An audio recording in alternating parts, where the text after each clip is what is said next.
Hi friends, good morning. നമ്മുടെ പുതിയൊരു വ്ലോഗിലേക്ക് എല്ലാവർക്കും സ്വാഗതം.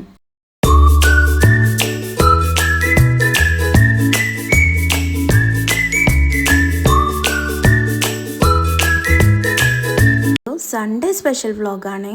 രാവിലെ എണീറ്റപ്പോൾ തന്നെ ഓരോരോ മോഹങ്ങളെ ഇന്ന് അട ഉണ്ടാക്കിയാലോ. പിന്നെ ഒന്നും നോക്കിയില്ല, വാഴയില വെട്ടലും തേങ്ങ ചിരകലും മാവ് കൂട്ടലും ഒക്കെ പെട്ടെന്നായിരുന്നു. അങ്ങനെ തകൃതിയായി അട തയ്യാറാക്കാൻ റെഡി ആകുമ്പോഴാ കുട്ടികൾ ഉണർന്നു വന്നിരിക്കുന്നു. പിന്നെ എന്തെങ്കിലും ഒരു സ്പെഷ്യൽ സംഭവം നമ്മളെ വീട്ടിലുണ്ടാക്കിയാൽ എന്റെ ഇടവും വലവും നിന്ന് സഹായിക്കാൻ ഹസ്ബൻഡ് കൂടുവേ.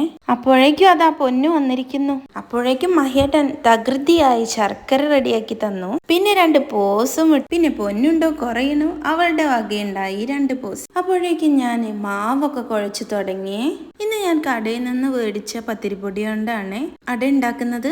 ആദ്യം അത് സ്പൂൺ കൊണ്ട് മിക്സ് ചെയ്ത ശേഷം പിന്നെ കൈകൊണ്ട് നന്നായിട്ട് കുഴച്ചെടുക്കുകയാണ് ചെയ്തത്. ഇന്നലെ പൊന്നു കിടക്കാൻ നേരത്തെ എന്നോട് പറയാ, അമ്മേ എനിക്ക് നാളെ അട ഉണ്ടാക്കി തരുമോ. അപ്പോഴേക്കും നമ്മുടെ താരം ആരോൺ എത്തിയിരുന്നേ.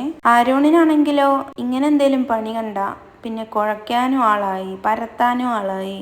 കുഴയ്ക്കലും പരത്തലും ഞാൻ ചെയ്തോളാം, അവനോട് ഇല സെറ്റാക്കി തരാൻ പറഞ്ഞു. അപ്പോൾ അവൻ വേഗം ഇലകൾ ഓരോന്നായിട്ട് എടുത്ത് കഴുകി തുടങ്ങി. അങ്ങനെ ഇലയൊക്കെ സെറ്റായപ്പോഴേക്കും ഞാൻ വേഗം ഇഡ്ഡലി കുക്കറിൽ വെള്ളം നിറച്ച് അടുപ്പത്ത് വെച്ചായിരുന്നേ.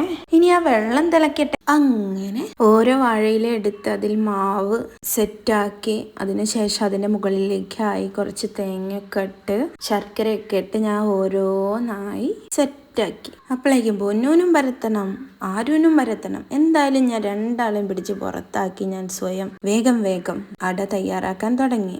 മാവില് കളിക്കാൻ പറ്റിയ ചാൻസ് അല്ലേ, എന്തായാലും അവർ 2 ആളും മുതലാക്കും. അതുകൊണ്ട് തന്നെയാണ് ഞാൻ അവരെ വേഗം കാർട്ടൂൺ കാണാൻ വിട്ടത്. എന്തായാലും അവർ പറഞ്ഞു വിട്ട ശേഷം ഞാൻ വേഗം അടകളൊക്കെ ഉണ്ടാക്കാൻ തുടങ്ങി. അങ്ങനെ അടയെല്ലാം സെറ്റായേ. ഇനി നമുക്ക് വേഗം ഇതെല്ലാം എടുത്ത് നമ്മുടെ ചൂടായി നിൽക്കുന്ന ആവി തട്ടിലേക്ക് വെക്കണം. അപ്പോൾ അതൊക്കെ സെറ്റാക്കിയേ. ഇനി നമുക്ക് വെയിറ്റ് ചെയ്യാം. അങ്ങനെ നമുക്ക് ആയിട്ടുണ്ടോന്ന് നോക്കി നോക്കാം. അപ്പം നമ്മളെ കാത്തിരുന്ന അട ആയിട്ടുണ്ട്. എന്നിട്ട് ഞാനും ഹസ്ബൻഡും അത് കഴിക്കാൻ തുടങ്ങി. കുട്ടികളൊക്കെ ടിവിയുടെ മുന്നിലിരുന്ന് കഴിക്കുകയാണ്. ഇനി നമുക്ക് പൊന്നുട്ടിയുടെ മുടിയൊക്കെ ഒന്ന് സെറ്റാക്കണേ. നമ്മൾ ട്രിമ്മർ വെച്ചിട്ടാണ് ചെയ്യുന്നത്. ഫ്രണ്ടിലെ മുടി മാത്രമേ വെട്ടുന്നുള്ളൂ. എന്താ വെച്ചാൽ അവളെ കണ്ണിലേക്ക് ചാടുന്നുണ്ട്. അതൊന്ന് വെട്ടി സെറ്റാക്കി കൊടുക്കണമെന്ന് കുറേ ദിവസമായി കരുതണം. അവളാണെച്ചാലോ മുടി വെട്ടാനും അയക്കില്ല. അങ്ങനെ അതൊക്കെ കഴിഞ്ഞപ്പോഴേക്കും ഞങ്ങൾക്ക് വലമ്പൂരിക്ക് ഒന്ന് പോകണമെന്നുണ്ടായിരുന്നു. അങ്ങനെ വലമ്പൂരിക്ക് പോകാനിറങ്ങി. പോണ വഴിക്ക് ഒരു കട്ടനൊക്കെ കുടിച്ചിട്ടാണ് പോയത്. അങ്ങനെ വീട്ടിലെത്തി. ഞങ്ങളും കൂടി വീട്ടിലെത്തിയാൽ അവിടെ ഒരു ആഘോഷമാണ്. കാരണം കുട്ടികളെല്ലാരും ഒന്നിക്കല്ലേ. പൊന്നുട്ടനും പൊന്നൂസും പീലിയും പൂസും ഉണ്ട് കേട്ടോ കൂട്ടിന്. ആരും എല്ലാരും കൂടി ഒരു ജഗപൊകയാണ്. ഇന്ന് ഇവിടെ ബിരിയാണി ആയിരുന്നു ഉണ്ടാക്കിയത്. സത്യത്തിൽ നേരത്തെ വരണമായിരുന്നു. എന്തായാലും ലേറ്റായി വന്നാലും ലേറ്റസ്റ്റ് ആയിട്ട് ഞങ്ങള് ബിരിയാണിയും പൊറോട്ടയും ചിക്കൻ കറിയും എല്ലാം കഴിച്ചിട്ടാണ് പോകുന്നത്. അവരങ്ങനെ കളി തുടർന്നു. കുറച്ചു നേരം വട്ടം നാരങ്ങ, പിന്നെ പല കളികൾ. അപ്പോഴേക്കും നമ്മളെ പീലിക്കുട്ടി എണീറ്റ് വന്നായിരുന്നേ. അവളെ ഞാനെടുത്ത് ഓരോന്ന് പറയുമ്പോൾ അവൾ എന്നോട് എന്തൊക്കെയോ സംസാരിക്കുകയും ചിരിക്കുകയൊക്കെ ചെയ്തു. എനിക്ക് വലിയ സന്തോഷമായേ. പിന്നെ കുട്ടീനെ കയ്യിൽ കിട്ടിയതും കണ്ടതും പൊന്നു തുടങ്ങി ഉമ്മ വയ്ക്കാനും കളിപ്പിക്കാനും. എന്തായാലും ഞാൻ പറഞ്ഞു വിട്ടേ.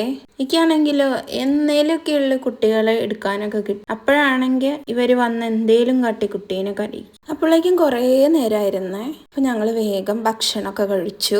ഇന്ന് ഏട്ടൻ വന്ന സമയത്ത് കുറച്ച് പടക്കവും വിഷുവിന് സംബന്ധിച്ചുള്ള എല്ലാ സാധനവും പൂക്കുറ്റിയും ഒക്കെ കൊടുന്നായിരുന്നേ. അത് പൊന്നു ആണെങ്കിൽ കണ്ടു. അതിനാൽ ആകെ അലമ്പായി എന്നല്ല, അവൾ ആകെ കരച്ചിലായി. ഹാപ്പി വിഷു. എന്നിട്ട് പോരട്ടോ. ആരോണേ ഓടിക്കോളണേ, മാറിക്കാരോണേ.